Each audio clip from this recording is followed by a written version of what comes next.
दोस्तों, अगर आप चैनल पे नए हैं तो कहानी के पिछले भागों को ज़रूर पढ़ें और वीडियो को लाइक करें, चैनल को सब्सक्राइब कर लें। अब हम कहानी को आगे बढ़ाते हैं। आरव: हाँ अंकल, मुझे भी नहीं पता कि सर को आने में इतना लेट क्यों हो रहा है। मैं एक बार उन्हें कॉल करता हूँ।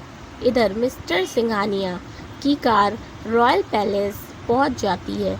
आरव जैसे ही सिंघानिया को कॉल करने लगता है कि तभी मिस्टर सिंघानिया अंदर पहुंच जाते हैं। आरव उन्हें देखकर खुश होते हुए बोलता है, अंकल वो देखिए, सिंघानिया सर आ गए। आनंद जैसे ही हर्ष को देखते हैं कि उनके चेहरे से मुस्कुराहट गायब हो जाती है। तभी हर्ष आरव के पास आते हैं। हेलो आरव, कैसे हो? आरव: मैं ठीक हूँ सर, आप यहाँ आए मुझे बहुत अच्छा लगा। सिंघानिया: आना तो था ही, तुमने जो बुलाया था। वैसे मेरी बेटी कहाँ है? तभी माही उनके पास आते हुए बोलती है, मैं यहाँ हूँ सर। वह माही को देखकर खुश होते हुए बोलते हैं, कैसी हो बेटा? माही: अच्छी हूँ। सिंघानिया: तुम बहुत प्यारी लग रही हो। माही: थैंक यू सर। फिर वो कार्तिक से भी मिलते हैं। उसके बाद मिस्टर सिंघानिया आरव से पूछते हैं, आरव तुम्हारे अंकल कहाँ हैं? उनसे भी तो मिलवाओ मुझे। यह सुनते ही आनंद धीरे से वहाँ से निकलने लगते हैं, क्योंकि वह मिस्टर सिंघानिया से नहीं मिलना चाहते थे। आरव अपने अगल बगल देखने लगता है। अरे अंकल अभी तो यहीं थे, कहाँ चले गए? तभी आरव उन्हें जाते हुए देख लेता है। वो उन्हें आवाज़ देकर बुलाता है। तब आनंद को मजबूरी में वापस आना पड़ता है। वह जैसे ही मिस्टर सिंघानिया के सामने आते हैं, मिस्टर सिंघानिया उन्हें देखकर शॉक्ड हो जाते हैं। तभी आरव बोलता है, इनसे मिलिए सर, यही हैं मेरे अंकल डॉक्टर आनंद, और अंकल ये हैं जाने माने famous businessman mister Harshvardhan Singhania. तभी मिस्टर सिंघानिया बोलते हैं, अच्छा तो डॉक्टर आनंद ही हैं तुम्हारे अंकल, जिनकी तुम इतनी तारीफ़ें करते थे। आरव हैरान होते हुए बोलता है, क्या आप दोनों एक दूसरे को जानते हैं? तब आनंद बोलते हैं, हाँ आरव, हम दोनों एक दूसरे को बहुत अच्छे से जानते हैं। तभी कार्तिक, अच्छा लेकिन आप लोग कब मिले थे और कहाँ मिले थे? क्योंकि अंकल आप तो कुछ दिन पहले ही इंडिया आए हैं और हर्ष सर यहाँ नहीं थे, वो भी ब्रिटेन में थे। आरव हाँ अंकल, आप लोग एक दूसरे को पहले से ही जानते हैं, ये बात तो मुझे पता ही नहीं थी। तभी मिस्टर सिंघानिया बोलते हैं, बेटा मैं तुम्हारे अंकल को आज से नहीं बल्कि बहुत पहले से जानता हूँ। इन्हें दूसरों को सच दिखाने की बहुत आदत है। तभी आनंद, हाँ सही कहा आपने मिस्टर सिंघानिया, मैं बहुत बड़ा बेवकूफ़ था जो एक ऐसे इंसान को सच का आईना दिखाने चला गया जिसकी आंखों पर गलत फहमी की पट्टी बंधी हुई थी। आरव और कार्तिक बस उन दोनों को ही देख रहे थे। उन दोनों के चेहरे पर एक दूसरे के लिए गुस्सा साफ नज़र आ रहा था। कार्तिक आरव से बोलता है, ये हम क्या देख रहे हैं? आरव, ये दोनों तो एक दूसरे को पहले से ही जानते हैं, और तो और देखने से ऐसा लगता है कि ये दोनों एक दूसरे को बिल्कुल भी पसंद नहीं करते। आरव, हाँ यार, मुझे भी कुछ समझ नहीं आ रहा कि ये हो क्या रहा है। तभी मिस्टर सिंघानिया बोलते हैं, आरव मैं ज़्यादा देर यहाँ नहीं रुक पाऊँगा क्योंकि मुझे कहीं अर्जेंट ही जाना है। आरव ओके सर, कोई बात नहीं, आप यहाँ आए मेरे लिए यही बहुत बड़ी बात है। तभी कार्तिक, चलिए ना आप सब पार्टी एंजॉय करते हैं, कब तक यहाँ खड़े रहेंगे? तब सब पार्टी एंजॉय करने लगते हैं। आनंद और हर्ष एक दूसरे से दूर दूर ही थे। पार्टी शुरू हुए कुछ ही देर हुई थी कि तभी किसी और की भी एंट्री होती है, आरव के राइवल करण कश्यप की। वह जैसे ही अंदर आता है, आरव उसे देखकर हैरान हो जाता है। तभी कार्तिक आरव से पूछता है, आरव ये यहाँ क्या कर रहा है? आई एम श्योर कि तूने इसे नहीं बुलाया होगा। आरव, आई डोंट नो यार कि ये यहाँ क्या कर रहा है, मैं जाकर देखता हूँ। ये बोलकर आरव करण के पास आता है और गुस्से से बोलता है, तुम यहाँ क्या कर रहे हो? मैंने तो तुम्हें नहीं बुलाया। करण मुस्कुराते हुए बोलता है, हाँ तुमने मुझे नहीं बुलाया, लेकिन मेरे भाई को तो बुलाया था ना।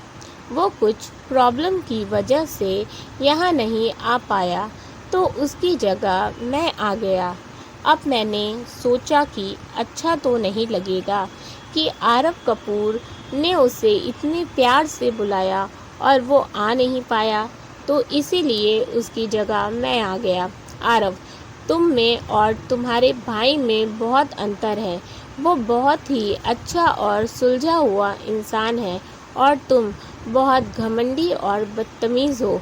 करण, मुझे नहीं पता था कि तुम्हारे यहाँ मेहमान के साथ ऐसे पेश आते हैं।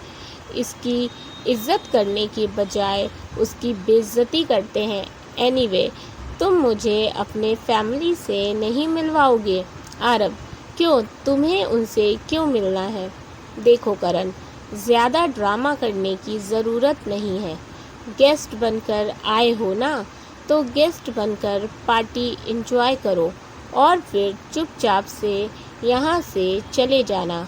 और अगर कोई तमाशा क्रिएट किया ना तुमने, तो फिर मुझसे बुरा कोई नहीं होगा, समझे तुम? करण, ओ गॉड, जस्ट चिल यार, मैं ऐसा कुछ नहीं करने वाला। मैं तो बस पार्टी एंजॉय करने आया हूँ, डोंट वरी, ओके? वैसे तुम अगर मुझे अपनी फैमिली से नहीं मिलवाना चाहते तो कोई बात नहीं, मैं खुद ही उनसे मिल लूँगा। यह बोलकर करण उन सब के पास जाता है। वह सबसे पहले मिस्टर सिंघानिया के पास जाता है। हेलो सर, कैसे हैं आप? मिस्टर सिंघानिया, तुम यहाँ क्या कर रहे हो? करण, तभी करण, बस ये समझ लीजिए सर कि मैं भी आप सब की तरह यहाँ गेस्ट के तौर पर ही आया हूँ। वैसे आपको कौन नहीं जानता सर, मैं भी आपका बहुत बड़ा फ़ैन हूँ। आपके बिजनेस आइडिया बहुत ही अच्छे होते हैं। फिर करण आनंद के पास जाता है। हेलो डॉक्टर आनंद, आपसे मिलकर अच्छा लगा मुझे। वैसे आप मुझे नहीं जानते होंगे, लेकिन मैं आप सबको जानता हूँ, यानी कि आरव की पूरी फैमिली को जानता हूँ, चाहे वो आरव का दोस्त कार्तिक हो या उसके अंकल डॉक्टर आनंद आप हो। हाँ, सिर्फ एक ही इंसान ऐसा है जिसके बारे में मैं नहीं जानता। वह माही के पास जाता है तो एक पल के लिए उसको देखता ही रह जाता है और फिर मुस्कुराते हुए बोलता है, हेलो मिसेस कपूर, आप तो बहुत ही ब्यूटीफुल हैं। वैसे मैं करण कश्यप हूँ और आपका नाम क्या है? वह अपना हाथ आगे बढ़ाते हुए बोलता है। तभी आरव गुस्से से उसके पास आते हुए बोलता है, क्यों, तुम्हें क्यों जानना है इसका नाम? अपने काम से काम रखो। तुम पार्टी एंजॉय करने आए हो तो पार्टी एंजॉय करो। मेरी फैमिली से ज़्यादा चिपकने की ज़रूरत नहीं है, स्पेशली मेरी वाइफ से, समझे तुम?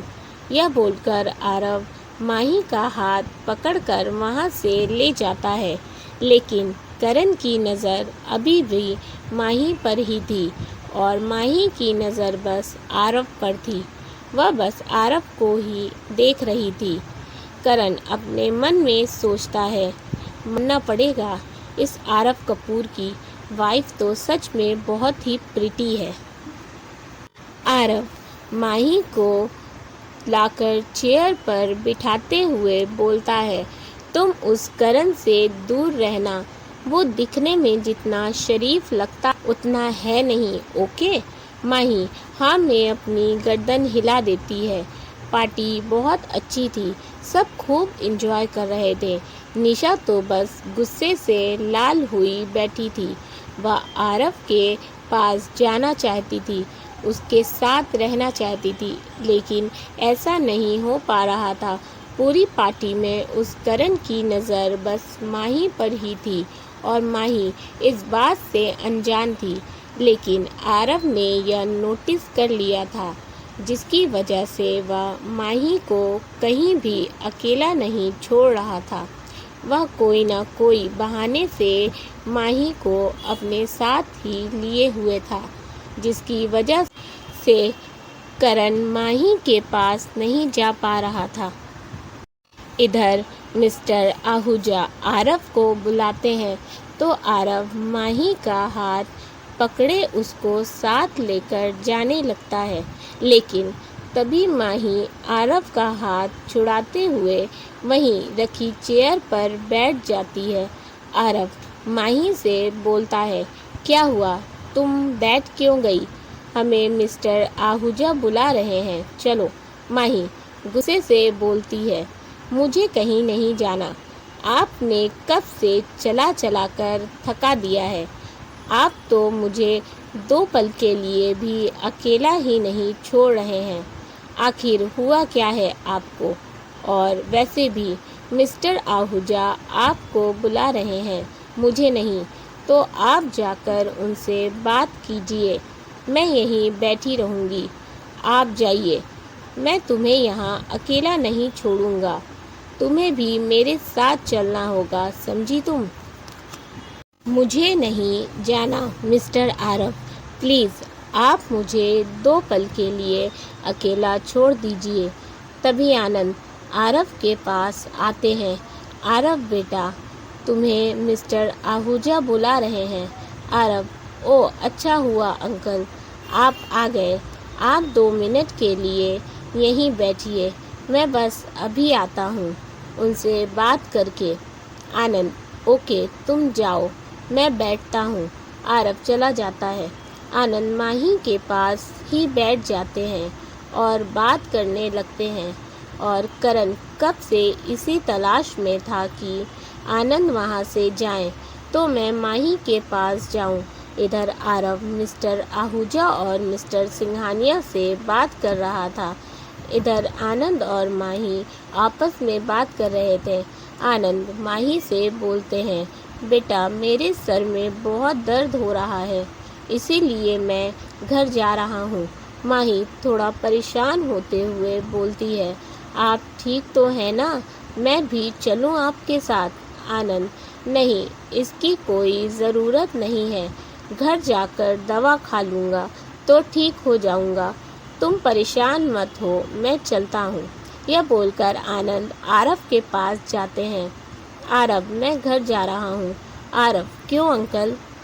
बेटा मेरे सिर में बहुत दर्द हो रहा है, इसीलिए मैं घर जा रहा हूँ। आरव, तो मैं भी चलता हूँ आपके साथ। आनंद, नहीं बेटा, तुम यहीं रुको, तुम्हारा होना यहाँ ज़्यादा ज़रूरी है, और वैसे भी मैं घर जाकर मेडिसिन खाकर सो जाऊँगा। आरव, ओके, ध्यान से जाइएगा, और अगर कोई प्रॉब्लम हो तो आप मुझे कॉल कर लीजिएगा, मैं तुरंत आ जाऊँगा। आनंद, ओके बेटा। फिर आनंद चले जाते हैं। उनके जाने के बाद तुरंत ही मिस्टर सिंघानिया आरव से बोलते हैं, मैं भी चलता हूँ, मुझे भी अर्जेंट जाना है कहीं। Aarav, okay sir. तभी माही भी मिस्टर सिंघानिया के पास आते हुए बोलती है, सर आप भी जा रहे हैं? मिस्टर सिंघानिया, हाँ बेटा, मुझे भी तो अर्जेंट ही कहीं जाना है, अगर ना जाना होता तो मैं यहाँ थोड़ी देर और रुकता, वैसे तुम दोनों कब आओगे मेरे घर? और कार्तिक तुम भी? मैं सिर्फ इन दोनों को ही नहीं तुम्हें भी बुला रहा हूँ। कार्तिक हाँ क्यों नहीं सर, हम तीनों ज़रूर आएंगे। फिर आरव हाँ सर, मैं किसी दिन टाइम निकालूंगा, फिर हम तीनों दिन आएंगे। मिस्टर सिंघानिया ये हुई ना बात बच्चों, चलो ठीक है फिर मैं चलता हूँ, अपना ख्याल रखना। माही आप भी सर। फिर मिस्टर सिंघानिया वहाँ से चले जाते हैं, पर वह जैसे ही बाहर जाते हैं तो देखते हैं कि आनंद अपनी कार में बैठने जा रहे थे। तभी मिस्टर सिंघानिया उनके पास जाते हैं और बोलते हैं, डॉक्टर आनंद, मैंने कभी नहीं सोचा था कि मेरी मुलाकात आपसे दोबारा होगी। आनंद मुस्कुराते हुए बोलते हैं, हाँ सही कहा आपने मिस्टर सिंघानिया, मुझे भी नहीं पता था कि मैं आपसे दोबारा मिलूँगा। वैसे आपका वो जिगरी दोस्त कहाँ है? उसे नहीं लेकर आए आप अपने साथ? ऐसे तो हर जगह वो आपके साथ होता है, कहीं इस दोस्ती में दरार तो नहीं पड़ गई? तभी मिस्टर सिंघानिया चिढ़ते हुए बोलते हैं, तुम कभी नहीं बदल सकते आनंद। मैंने सोचा था कि शायद तुम बदल गए होगे, पर अफसोस कि आज भी तुम वैसे ही हो। आनंद एक सेकेंड।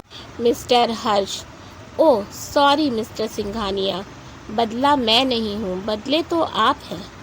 मिस्टर सिंघानिया नहीं आनंद, तुम सच को नहीं देख पा रहे हो, तुम बहुत बड़ी गलत फहमी के शिकार हो। बेहतर यही होगा कि तुम अपनी आँखों से इस गलत फहमी की पट्टी को उतारो और सच को देखो। आनंद थोड़े गुस्से से बोलते हैं, ओ रियली, मैं सच को नहीं देख पा रहा हूँ। सच तो आप नहीं देख पा रहे मिस्टर सिंघानिया, गलतफहमी की पट्टी आपकी आँखों में पड़ी है, मेरी आँखों पर नहीं। और रही बात सच को देखने की, तो वो आप देखिए, क्योंकि मैं बहुत अच्छे से जानता हूँ कि क्या सच है और क्या झूठ, समझे आप? और हाँ, आप मुझे डॉक्टर आनंद ही कहकर पुकारें तो ज़्यादा अच्छा होगा। ये बोलकर आनंद वहाँ से चले जाते हैं और मिस्टर सिंघानिया वहीं खड़े रहते हैं। उनकी आँखों में नमी आ जाती है। वह उदास मन से बोलते हैं, काश कि आनंद तुम वही पहले वाले आनंद होते, पर नहीं, तुम तो बदल गए हो। तुमने मेरा साथ उस वक्त छोड़ा जब मुझे तुम्हारी सबसे ज़्यादा ज़रूरत थी, मैं ये कभी नहीं भूल सकता।